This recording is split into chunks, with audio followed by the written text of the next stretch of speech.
Good afternoon, everybody. Good afternoon, Steve. Aurora would be very happy to see everybody that's here today. She sees all the faces, all of the faces are familiar. Thank you very much. Aurora was born in Winnipeg, Manitoba on 25th August 1957.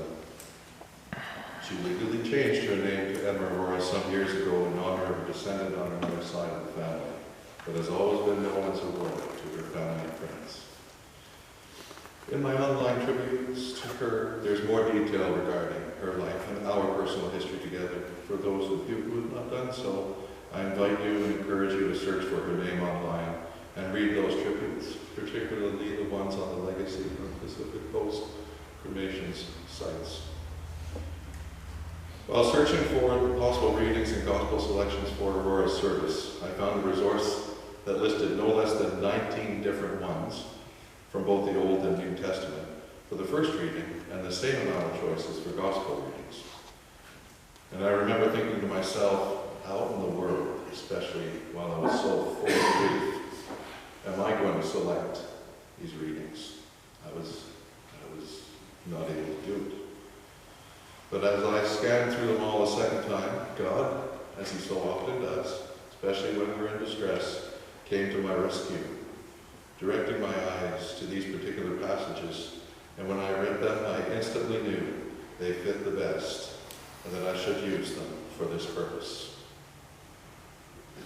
The loss of Aurora is most definitely disastrous to me, and I am truly, completely annihilated by it.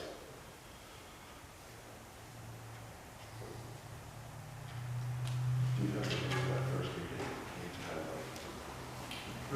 Yeah.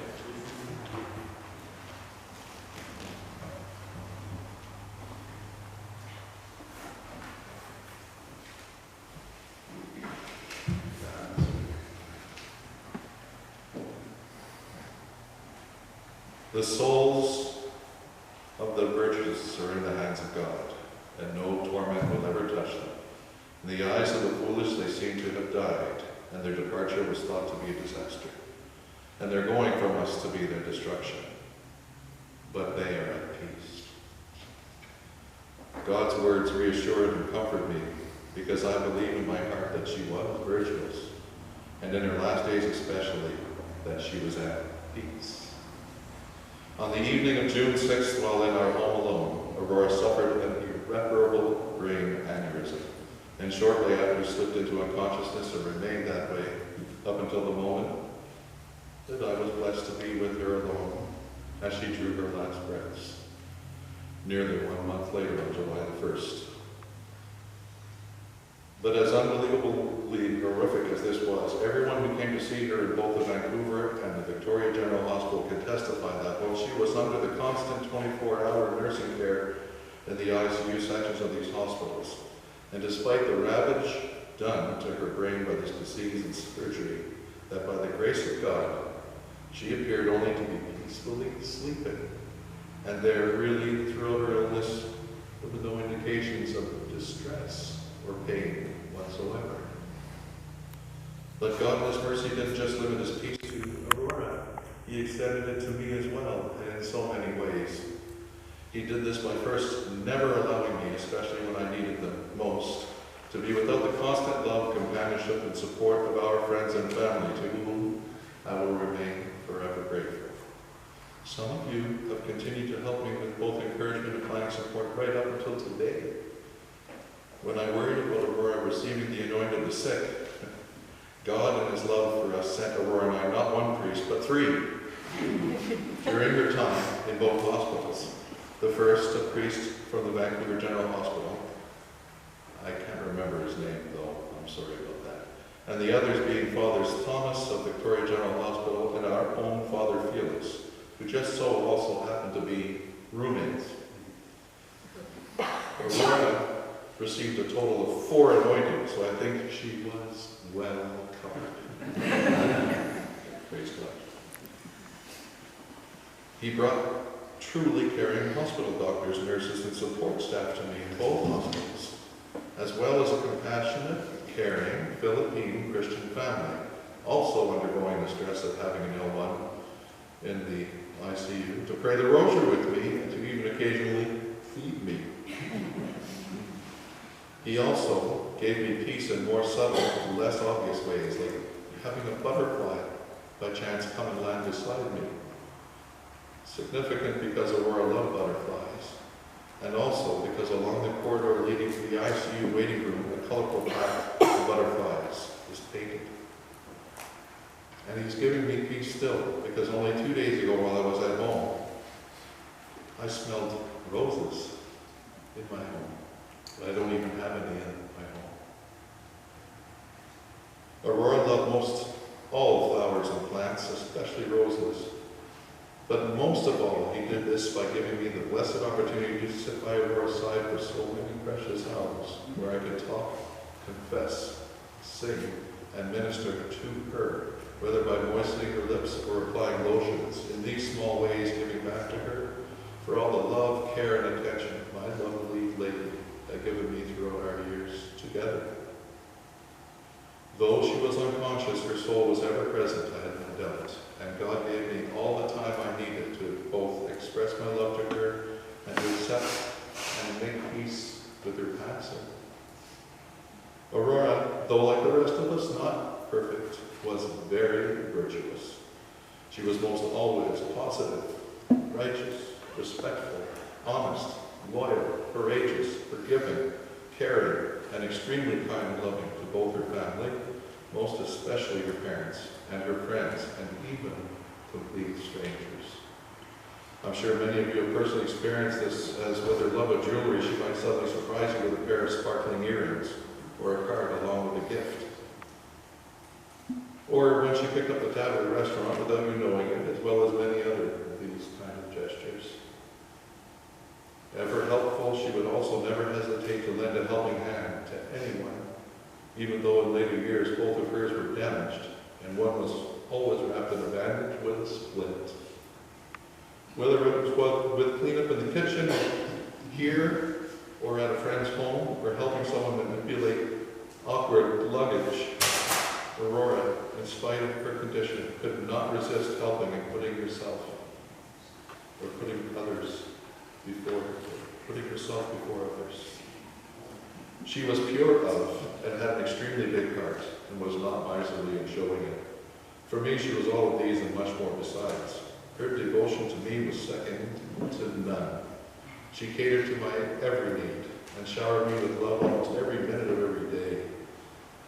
If I even had the hint of a cut on my finger, she happened to see it, she'd seriously come and hold my hand, ever so tenderly, inspect closely the damage, and when I would say it's nothing, she would run and get a Band-Aid and antibiotics so that she could fix me right away. Devout European Catholics who had withstood the horrors of the Second World War, Aurora's parents, whom she cherished and was devoted to, were the ones who taught her these virtues, along with connecting them for Aurora with a deep respect, trust, and love of God, Jesus, and Mother Mary. Of these characteristics, righteousness, loyalty, and courage were for Aurora the most closely tied together. I have a painting, and it's right here. Aurora is an artist, and she painted this in 1993. And this is really her motto. It's on the back of it. It says, "Forward with courage." That's what she named this painting. She named all her paintings. When seeking justice for a right-minded cause, whether it be for family, friends, or herself, or whether it be for a cause such as trying to stop construction of the sewage treatment plant in Esquimalt, Aurora's will was indestructible. She just never gave up, never backed down from any challenge. This was extremely more so with me, and she was always lovingly devoted to me, always defending me without question. She had rare courage, and she once, actually years ago in Halifax, where we first met, actually put her own life at risk for me. When one of a belligerent group of drunks that was harassing us in downtown Halifax had hit me, knocking me down, and commenced kicking me, to protect me, she immediately leapt onto his back, grabbing at his face and eyes, despite his threat that he was going to throw her off and into the plate glass window behind him. And even after, he threw his fist backward, barely missing breaking her nose.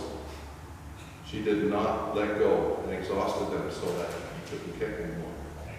They then fled when the police came. I can't personally now express my feelings to her about this any longer.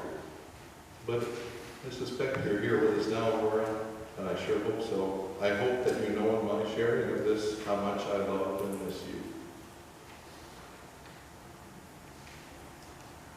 The Gospel reading is full of the word happy, and along with all of her virtues mentioned above, Aurora in her life was always happy. God had gifted Aurora with creative talent, and her love of painting, jewelry collecting and making, as well as her love of antiques and collectible items, made her very happy.